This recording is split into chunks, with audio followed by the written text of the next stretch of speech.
You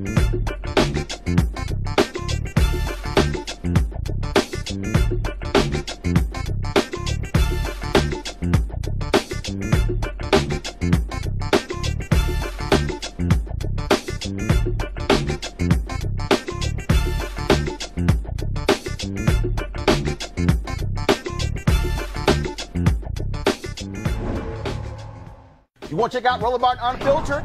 YouTube.com/Roland S. Martin. And subscribe to our YouTube channel. There's only one daily digital show out here that keeps it black and keep it real. It's Roland Martin Unfiltered. See that name right there? Roland Martin Unfiltered. Like, share, and subscribe to our YouTube channel. That's YouTube.com/Roland S. Martin. And don't forget to turn on your notifications so when we go live, you'll know it.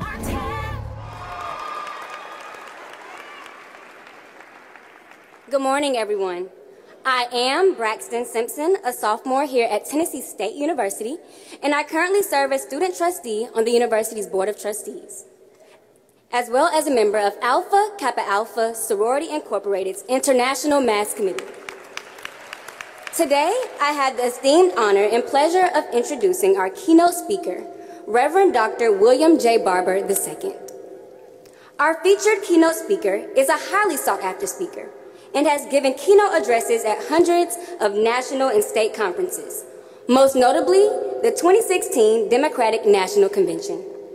Reverend Dr. William J. Barber II is the President and Senior Lecturer of Repairers of the Breach, co-chair of the Poor People's Campaign, a national call for more revival, Bishop with the College of Affirming Bishops and Faith Leaders, visiting professor at Union Theological Seminary, pastor of Greenleaf Christian Church, Disciples of Christ in Goldsboro, North Carolina, and a published author. Reverend Dr. Barber is also the architect of the Forward Together Moral Movement, which has been called the new civil rights movement. The Forward Together Moral Movement seeks equal treatment and opportunity for all, regardless of economic status, sexual orientation, gender identity, belief, race, geography, and any other basis of discrimination. Dr. Barber gained national attention with his Moral Monday protest at the North Carolina General Assembly in 2013. These weekly protests drew tens of thousands of North Carolinians to the state legislature to protest against unfair treatment, discrimination, and adverse effects of government legislation on the citizens of North Carolina. Reverend Dr. Barber currently sits on the National NAACP Board of Directors.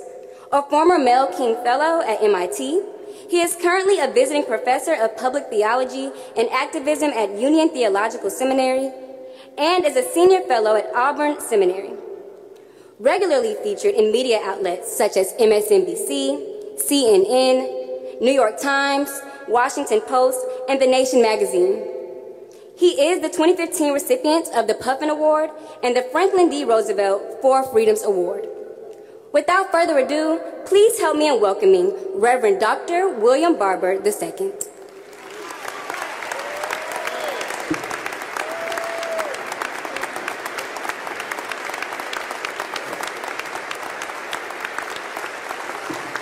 Good morning.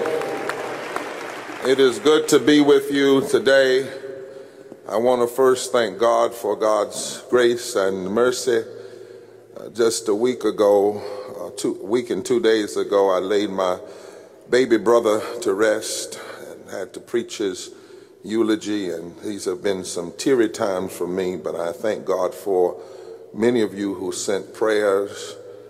I thank God for that sustaining grace that is always sufficient. To the president of Tennessee State, whom I could not say no to, she made sure I didn't say no, and we love her. Let's give her a hand. And to all of the presidents of the HBCUs, to your honoree today, to all of the students that are here, to all of the elected officials, congressmen, governors, and others who have come here today. Now, I've not come today to celebrate the memory of Dr. King. I don't celebrate his memory, because you don't celebrate martyrs, you join them. It is irreverent to only meet once a year and celebrate somebody who died for you. So I come to call us to action. And I come recruiting today, recruiting you to be a part of the Poor People's Campaign, a national call for moral revival. Some are here, information. And I come today inspired by a scripture, inspired by a song that John Legend is releasing about you have to do more than just preach, or you can't just preach, and the social, political condition we're in. And I want to talk a little bit about Dr. King preached with more than just words. The scriptures tell us that Jesus came preaching with power and authority, brothers and sisters of the clergy, because his preaching laid out a mission and a ministry in the face of the narcissistic cruelty tyrants of his day. You know, when Jesus began preaching, there was a narcissistic, egotistical builder on the throne named, Caesar. What's his name? Caesar. And his preaching was from start to finish a call to action. Now, I want to tell the media, I didn't come to preach as a Democrat. I'm a registered independent. I've come to preach from a moral perspective. In his very first sermon in his hometown, Jesus preached, "The Spirit of the Lord is upon me, because he hath anointed me to preach good news to the poor." And that word poor there is the Greek word patokos, which literally means those who've been made poor by government systems. He sent me to proclaim freedom to the prisoner, recovery of sight to the blind, to set the oppressed free, and to proclaim the acceptable year of the Lord. In other words, to declare that everybody that society says is unacceptable, God says, I will accept them. And at the end of his life, as he headed toward the cross, in Matthew, Jesus was still preaching. And he said, not that we as individuals would be judged by our individual charity. That is a demeaning of the gospel. He said, God will say to the nations, you know, some of us know the book. He didn't say God would say to individuals, did you give somebody a turkey on Thanksgiving, or did you have a tutorial session with a few children? He said, I will say to the nations, when I was hungry, did you feed me? When I was thirsty, did you give me something to drink? When I was an immigrant,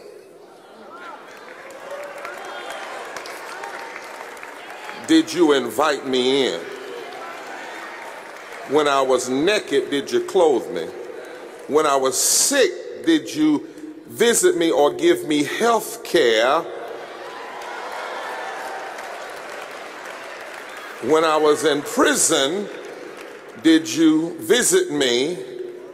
And then he said, because inasmuch as you do to the least of these nations, government, governors, congresspeople, pastors, you've done it unto me. And if you don't do it unto them, then you shall be judged. Martin Luther King Jr. preached, but we make a dangerous mistake to suggest that his words were just soaring oratory. Martin King preached upon the foundation of civil disobedience, and he called forth a movement to challenge the demons of Jim Crow. His preaching confronted racism, the evil of racism and poverty and war, not only within the quarantine of a sanctuary, and not only at a ceremony, because they wouldn't have killed him for that. But he preached and acted in the streets of the nation. In 1967, just a year before his death, he preached a sermon entitled "When Silence is Betrayal." And he said, we still have a choice today: nonviolent coexistence or violent co-annihilation. We must move past indecision to action. He then said, now let us begin. Now let us rededicate ourselves to the long and bitter but beautiful struggle for a new world. This is the calling of the sons of God, and our brothers wait eagerly for our response. Shall we say the odds are too great? Shall we tell them the struggle is too hard? Will our message be that the forces of American life are against the fullness of all people's freedom? That's how he was talking 1 year before he was shot, on the very next year, on the very next day. And when he dared to challenge, I got to tell the truth, when he dared to challenge racism and poverty and militarism together and call all of those evils and to challenge America, he lost his open invitation to the White House. Civil rights organizations came out against him, black ones. Fellow preachers walked away from him. And when he started the Poor People's Campaign, there were many people who did not stand with him. They came to his funeral because we have a dangerous reality in the existential lives of our people, that somehow we love the tombs of the prophets. We love the tombs of the prophets, but we do not love the prophets when they are alive. He called us to make the right choice. And then the last night when he was in Memphis, that last night, and sometimes the media and others, they like to grab his hoop and not listen to his substance. I Have a Dream was the hoop.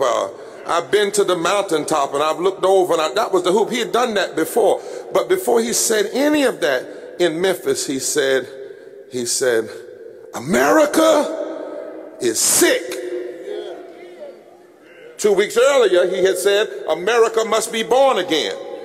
The sermon he was going to preach that Sunday, if he had lived, was America is going to hell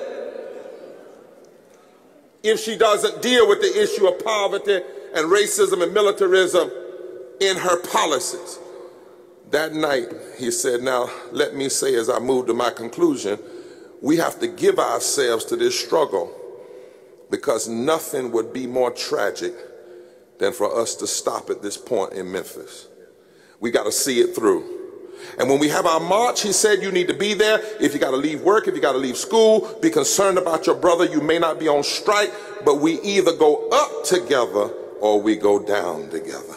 This, my friends, is the Martin Luther King, the preacher, who understood that to preach has always meant more than oratory and words. To preach, in the tradition of Martin Luther King, is to agitate, and yes, it is to separate from injustice, and it is not just some cute love that says everybody loves everybody. It is the kind of love that dares to tell the truth about injustice. And if you're not going to deal with that part of Dr. King, then leave him alone.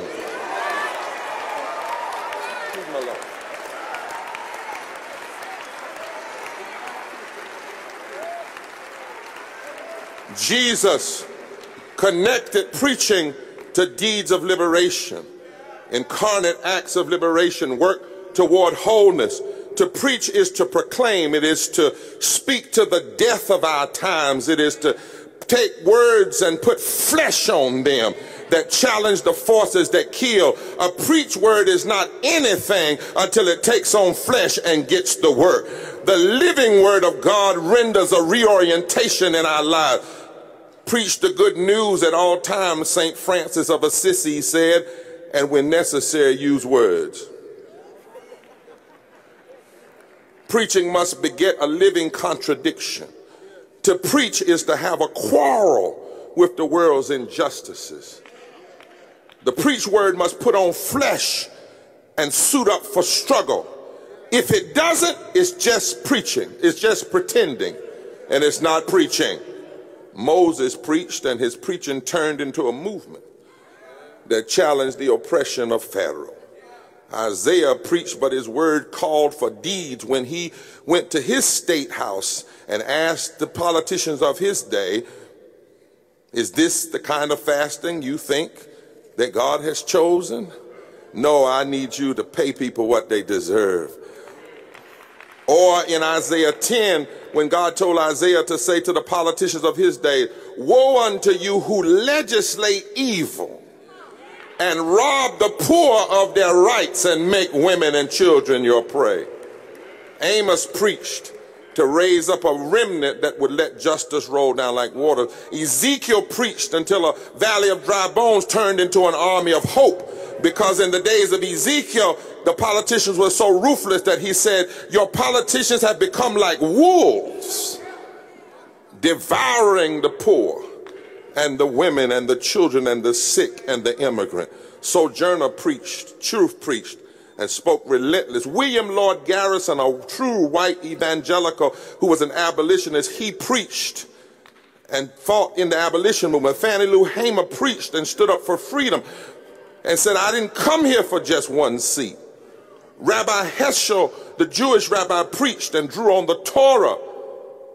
And Rabbi Heschel said, there always is a quarrel between Pharaoh and Moses. Pharaoh is not ready to capitulate. The Exodus began, but it is far from having been completed. And then Rabbi Heschel, who Cornel West called the strongest condemnation of racism by a white man since William Lord Garrison. This is a white man talking. This is Rabbi Heschel. Racism is Satanism. It is unmitigated evil. Heschel told Kennedy, he told her, you cannot worship God and at the same time look at a man as if he was a horse just because he's a different color than you. He said, religion cannot coexist with racism. It is a grave violation of the fundamental religious principle not to murder. Racism is public humiliation, and in the Talmud, public humiliation is tantamount to murder. That's Rabbi Heschel. And then Heschel put legs on his preaching, and he marched with Dr. King across the Edmonds Pettus Bridge. Dorothy Day preached in the Catholic Worker. And so preaching, if it's only words and does not lead to acts of liberation on behalf of the poor, the imprisoned, the sick, the oppressed, and all those made to feel unaccepted, then preaching is just words with no purpose, talk with no action, lip service with no love, the sound and fury that signifies nothing. For did not Paul say, if I speak with tongues of men and angels, but have not love? So when we remember Dr. King, it's not enough to talk about celebration or his oratory. And it's not enough to say, well, Dr. King just wanted everybody to come together. No, he didn't. He wanted folk to change. Just coming together, sitting in the same room, and then letting the injustice stay like it is not the unity. He was a real preacher. He didn't just pontificate once a year or at speeches.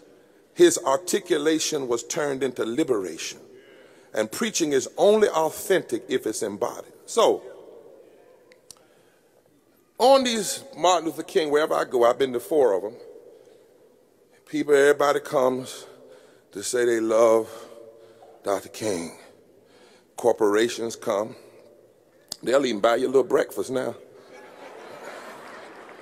Politicians come, somebody like Mike Pence will take a quote from Dr. King, doesn't even know what it means. Y'all saw that? Said one of my favorite quotes is when Dr. King said, make real the promises of democracy, and that's what Mr. Trump is trying to do with his wall. Are you nuts? I mean, that ain't an anti-Republican thing, that's just foolish.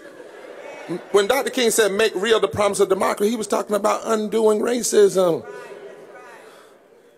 and fighting for labor rights and living wages. So politicians can't say they love Dr. King and how he stood for love and unity, but then you deny and refuse to support his agenda. Right, Governor?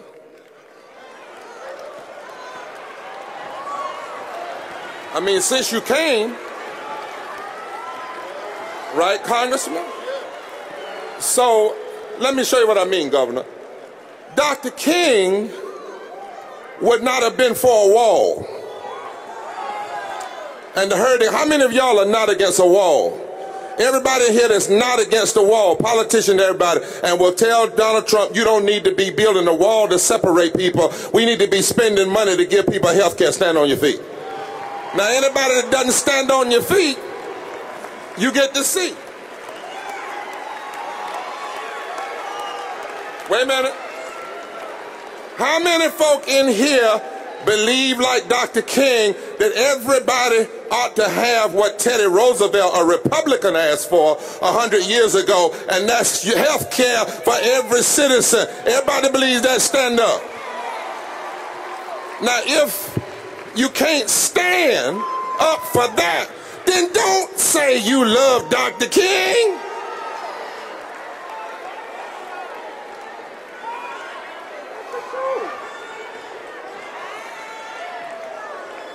You may be seated.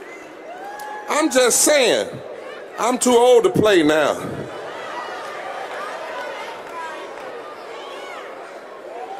And preachers, don't just think I'm talking to politicians. Just because you can talk about him from the pulpit, but then I'm going to say it like I feel it. They can find you for your pastor's anniversary, but they can't find you in the street with these students and these other folk fighting for injustice. If you are a preacher of the gospel and you are asking your people to tithe, but you are not fighting for them to have a living wage, you are lying.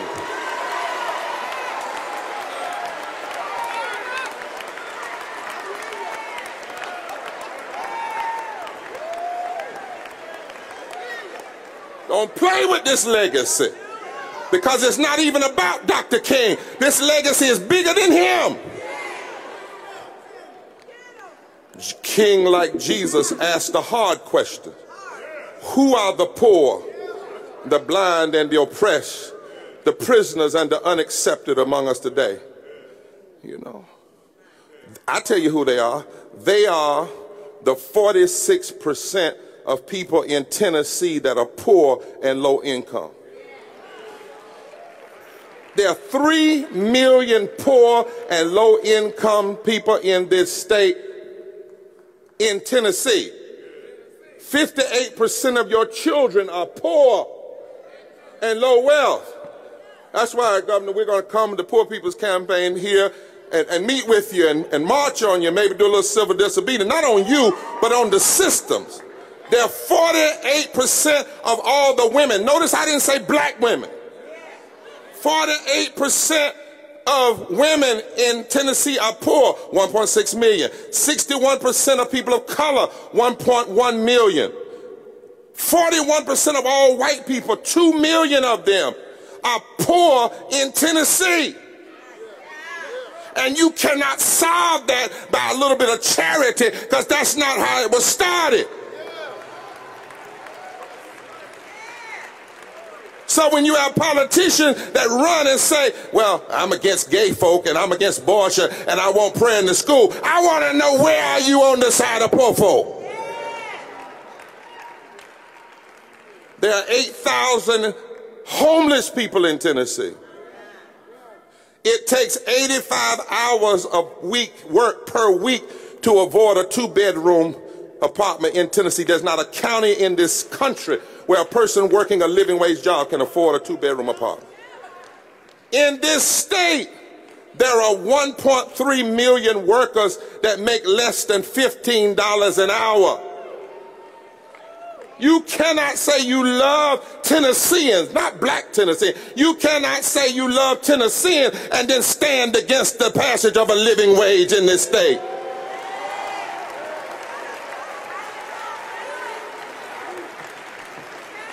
"51% of Tennessee's workforce makes less than a living wage. Over 1 million people in this state need SNAP or food stamps, mostly white. In this state, there are 740,000 people uninsured. It's a shame and a disgrace for Tennessee not to accept the Affordable Care Act and put people on health care. Shame.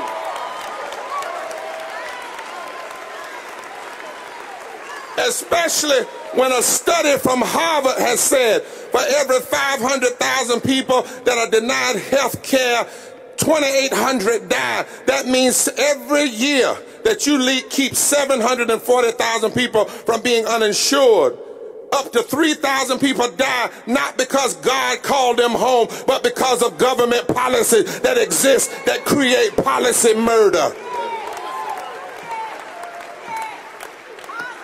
And don't tell me we can't do it, because when you get elected as a senator, United States senator, or a United States congressman, or a United States or a governor, you get free health care. So how is it that you don't want the people that have what you got?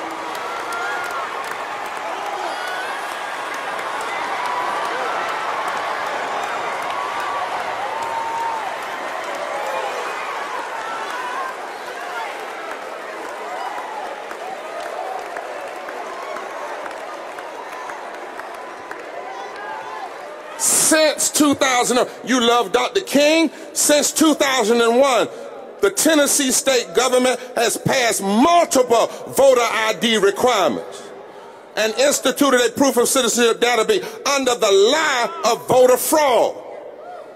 What you should be passing in Tennessee is early voting and same-day registration and more access to the ballot. The courts have said voter ID is a form of systemic and surgical racism.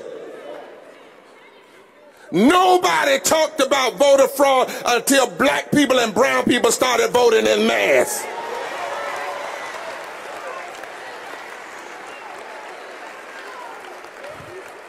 There are 140 million poor people in America, 39 million children, 26 million black people, 21 million of our seniors, 66 million white people are poor in America. 62 million Americans work every day and make less than a living wage. And 250,000 people die every year from poverty. What Dr. King wanted was us to get away from left versus right and conservative versus liberal and to find the moral center and to work to change policy and stop blaming the poor for their poverty and recognize that poverty is a man-made creation. It is not a God-ordained situation. And let me tell you, I'm not so happy about the Affordable Care Act. I want the media to get this right. Because there are 25 of the wealthiest countries in this world, and we're the only one that doesn't offer some form of universal health care. Even with the Affordable Care Act, there are 37 million people without health care. And now you have some people that want to roll it back. They want to take away pre-existing condition covering. I mean, there's something wrong with you. Down in the spirit level. I mean, and especially if you call yourself a Christian. Whenever I go in to debate politicians, and I say, let's talk about health care. And they say, well, you know, I just believe people ought to have access. Well, you can have access to a Rolls Royce and can't buy it. I mean, you ought to have access What that means is they want to allow the insurance company to do what they want to do. And I said, but I always thought like this. I said, I walk in the office, you know, being a bishop, preach. I said, are you a Christian? They said, yes, sir, Bishop, I'm a Christian. I love the Lord. And I said, did you put your hand on the Bible when you got sworn into office? Yes, yes, yes, you have to have the word of God. I said, do you know what's in it? How can you claim to be a Christian legislator, a Christian governor, or a person who is a Christian who happens to be a governor, or happens to be a legislator, or happens to be a state rep? And if anything, the man you claim you follow gave everybody free health care and never charged them a copay. You'll get that in a minute. Everywhere Jesus went, he gave folk free health care and never charged a leper a copay. How you gonna follow him? See, I want Republicans and Democrats to say, we don't want Obamacare. You're right, because first of all, the name of it isn't Obamacare, it's the Affordable Care Act. The reason you call it Obamacare was to racialize it. I want Republicans and Democrats to say, no, we don't want Obamacare, that's not enough. We want universal health care for everybody in the United States.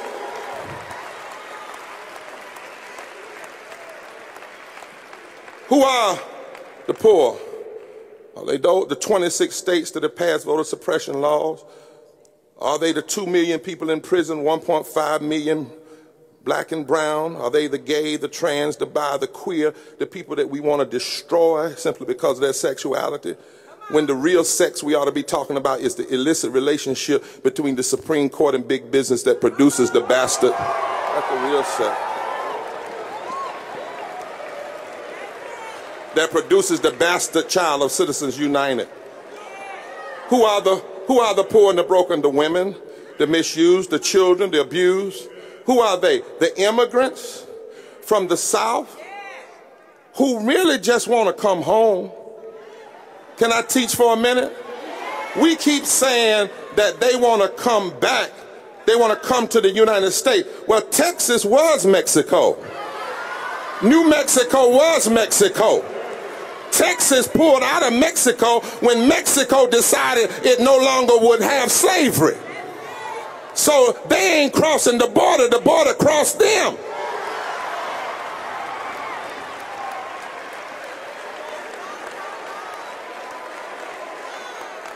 And how in the world is a person who are immigrants themselves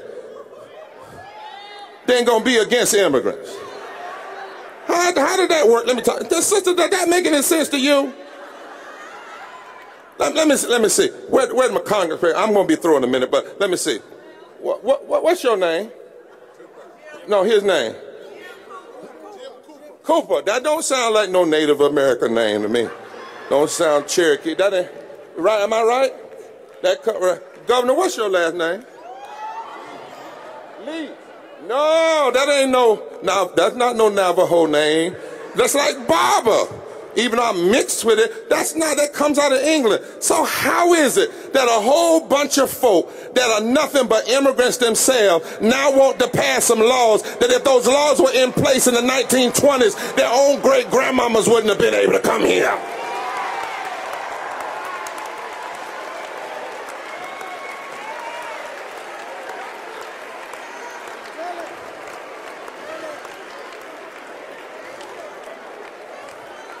To preach like Dr. King is to understand that the Palestinian child is just as important as the Jewish child.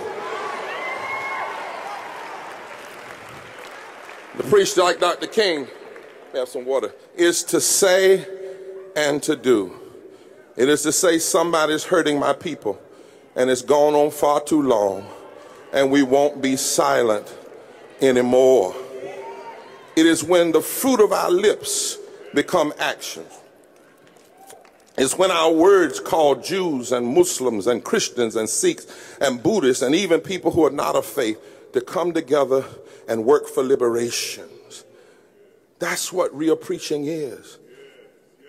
When young folk go in the street and stand up against police brutality, when nuns fight for health care, when churches open their churches for sanctuary, when a call goes out that unifies people. That's why we're building the Poor People's Campaign, a national call for a moral revival, and calling on natives and Asian and black and white and brown and young and old and Democrat and Republican to all and people of different races and even people of different faiths to come together in this moment. This country cannot continue to survive with 43% of the people living in poverty or low wealth. 43%. When you have 4 million people that get up every morning and they can buy unleaded gas and can't buy unleaded water.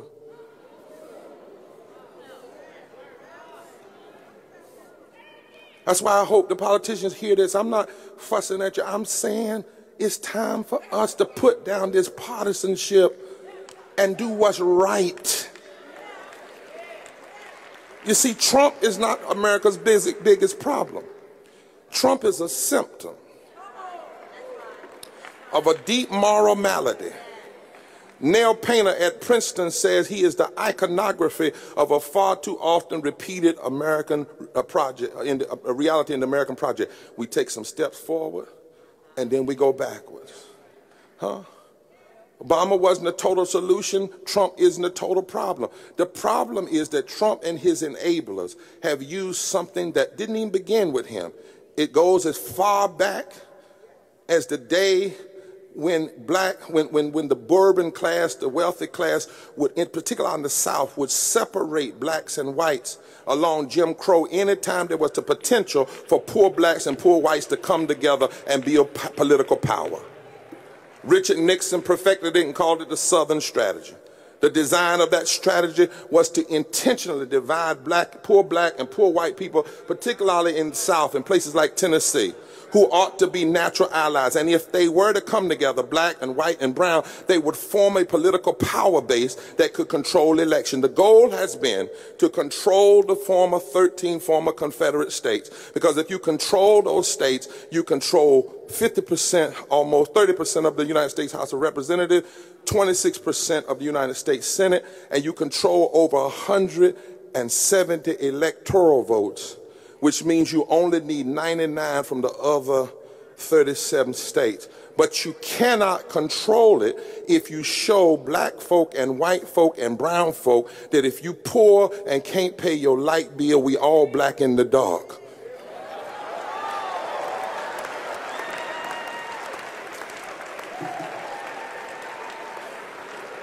Richard Nixon used it. Some Democrats used it, Republicans used it, Reagan used it. People have used it. It's recorded. This is not me just going out. It's footnoted. There's a book about it written by Kevin Phillips. Lee Atwater said in the 1970s and 80s that it was his major way of playing politics. And it's been the way of the South, because if you change the South, you change the nation. And every time black and white people have come together in the South, like they did right after slavery for about 10 or 15 years, the South fundamentally changed. And it took the nation forward. When black and white people came together in the civil rights movement, it changed. So Trump is not the problem. It's this strategy that he's taken to the nth degree. It was designed in 1968, and the goal of it was to live for 50 years, and this is the 50th year. But then there's a second problem. And that is, many progressives have now become scared to call themselves liberal, even though it's in the word liberty. And too many so-called progressives choose compromise rather than confrontation. They compromise, and every compromise in this country, the 3/5 compromise, were bad for poor folk and black folk. And also progressives now tend to look for messiah candidates rather than building a movement. And then there's one more problem, and that's this puny language we use, like who's on the left and who's on the right. Some things are not about left versus right or liberal versus conservative. It's about right versus wrong. We need to change the language. Like Coretta Scott King, when they asked her about her husband being shot, they said, Miss King, what do you think about violence? She said, well, that's her form of violence. But she said, let me tell you what also is violent. Wasn't she your sorrow? Coretta said, look, she said, not giving people a public education is violence. Denying health care is violence. Denying living wages is violent. Denying labor rights is violence. Denying people's culture is violent. And then she said an apathetic attitude that refuses to address the other forms of violence is also violence. We need to stop talking about left versus right and talk about public policy violence versus non-violence. Policies are destroying. That's why racism is not merely rudeness. You know, everybody wanted to censure Representative King for what he said. But people do stuff on the floor of Congress every day worse than anything he said. When you refuse to restore the Voting Rights Act, that's racism. When you pass policies like denying health care and resegregating public schools and refusing to assist Native Americans on their reservations and help them protect their water, that's racism. Racism is policy. Racism is not about, Dr. King didn't fight for how we talk. He fought for how we live. He didn't just fight against the language, he fought to change laws.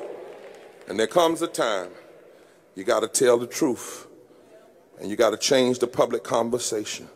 And so, my brothers and sisters, if you're going to honor Dr. King, then we need to push a moral agenda. And I want to ask, I'm asking every place next year, whoever you invite on the stage, have them do a checklist first.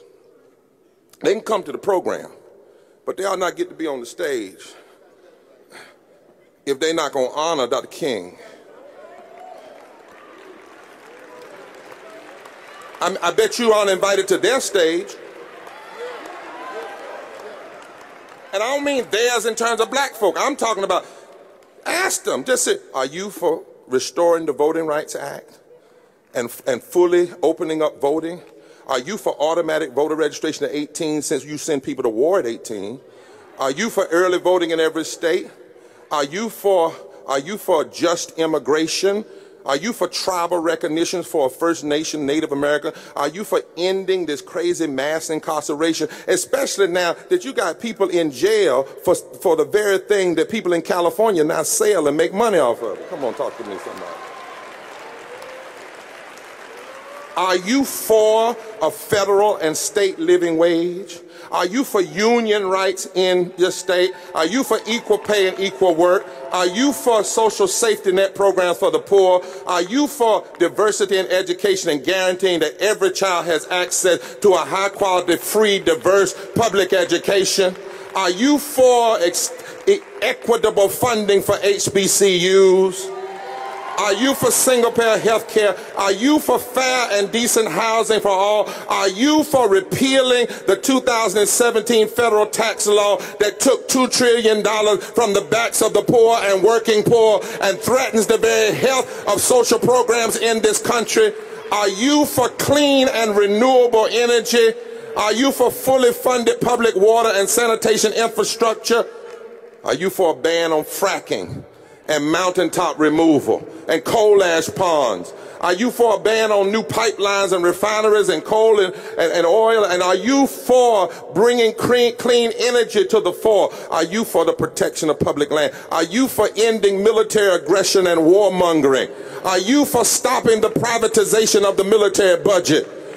We now put 53 cents of every discretionary dollar into war, the war economy.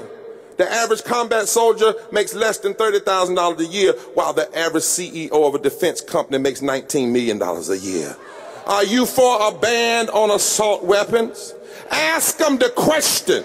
Not just do you love Dr. King, because people love dead prophets, but the question is, are you willing to follow Dr. King today?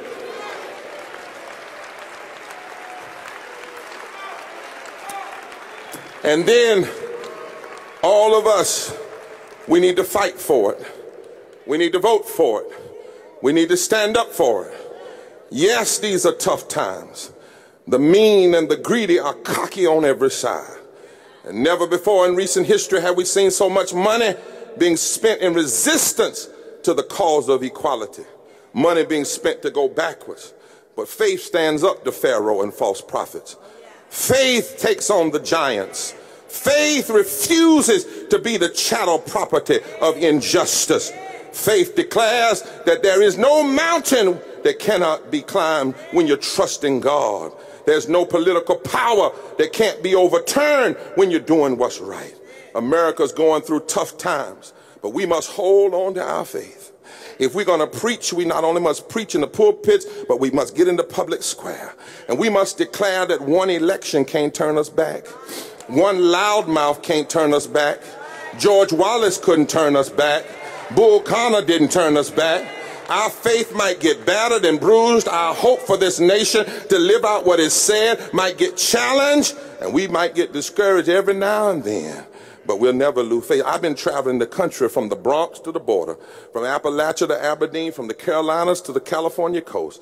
I've met mothers whose children died, Governor, died in their arms because the state refused to expand Medicaid, and they're tired of crying now, and they're joining the movement. And these are black and white women. I've met homeless families in encampments. They're joining this movement. I've met people who have raw sewage in their backyards in the 21st century. They're tired. They're coming together. I've met with white people in Appalachia and in the hills of Tennessee and the hills of West Virginia, and with black folk from Alabama and indigenous families and urban African Americans and Latino, and they're coming together. They're coming together and say it's time now to not just preach with words, but to build a movement that will change this nation. I need to know, are there any students here, and I'm through, that are ready to preach show enough? Students, I need about 20 of y'all to come on stage. Students that are willing to put some legs on some words. Any students, come quickly. Come on up here. Come on up here. I don't care if you're black, white, gay, or straight. You come on up here. I need some students that understand it's time to stand up. It's time to fight back. It's time to get up. I need some white students up here. I need some Latino. I need somebody that, well, I don't care what your sexuality is. Come on up here, because you understand. Like those students that stood up right here in Nashville, and they went to a person running for Senate to their campaign and got arrested, but they stood up. Come on up here, students. Come on up here. Come on, because it's time to get real with it. Get close to me. Hallelujah. Get close to me if you really understand that it's time to stop just talking. What y'all say? If you're going to be about it, be about it. If you ain't going to be about it, leave it alone. Am I right? It's time to get real, right? And I'm telling you, my young students, you've got to help build this movement. You've got to stop these folk that want to come and just pontificate. But then they don't want to help change the lives of your nieces, your cousin, your brother, your mamas, and your daddies. It's time for a movement. And just like there was a movement in Nashville before, I'm asking you to build this Poor People's Campaign in Tennessee today. I'm asking you to go meet with your governor and don't accept no for an answer. Love him, love the Congress people, love them, but love them enough to tell the truth. Because it's time, don't get in front of the students, though, Madam President. Girl, no. Because they might come after you, but they can't come after the students. Y'all better hear what I'm saying. Is there anybody else here that's going to stand up for what is right? Is there anybody here that'll say, we cannot just have one gathering a year? I want y'all to have a gathering at the State House. I want y'all to march on the State House for all the things we've been talking about. And if I was in my little country church, I'd say, don't worry about the end, because weeping may endure for the night, but joy will come in the morning.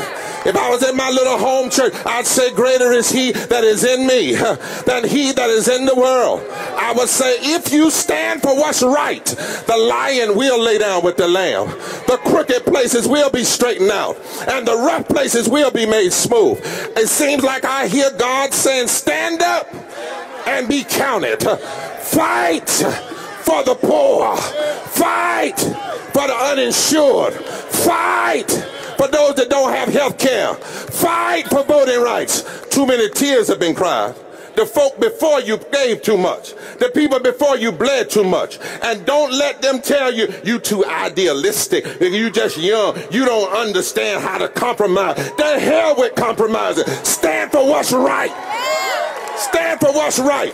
because modern day racists and must not know who we are. The Tea Party must not know who we are. Donald Trump and his enablers must not know who we are. The governors of these states and the legislators must not know who we are. We are the sons and daughters of Martin.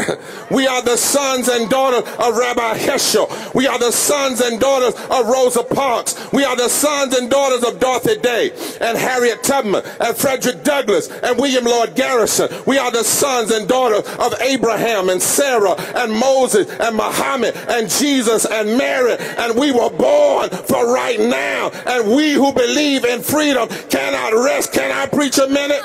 Stand. Stand. Stand.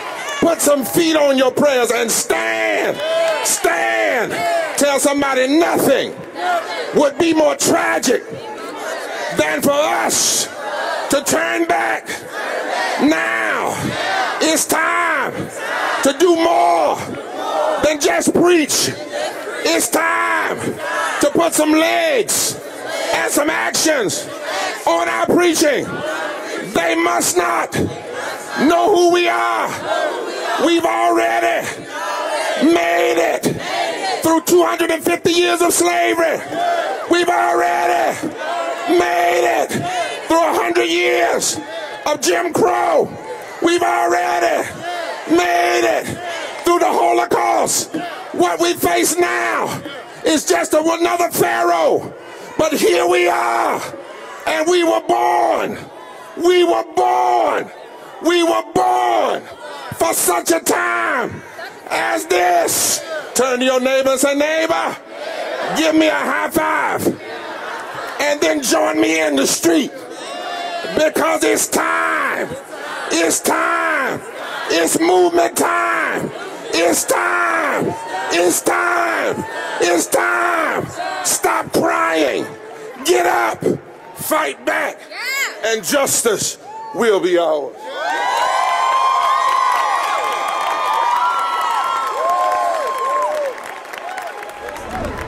You want to support Roland Martin Unfiltered?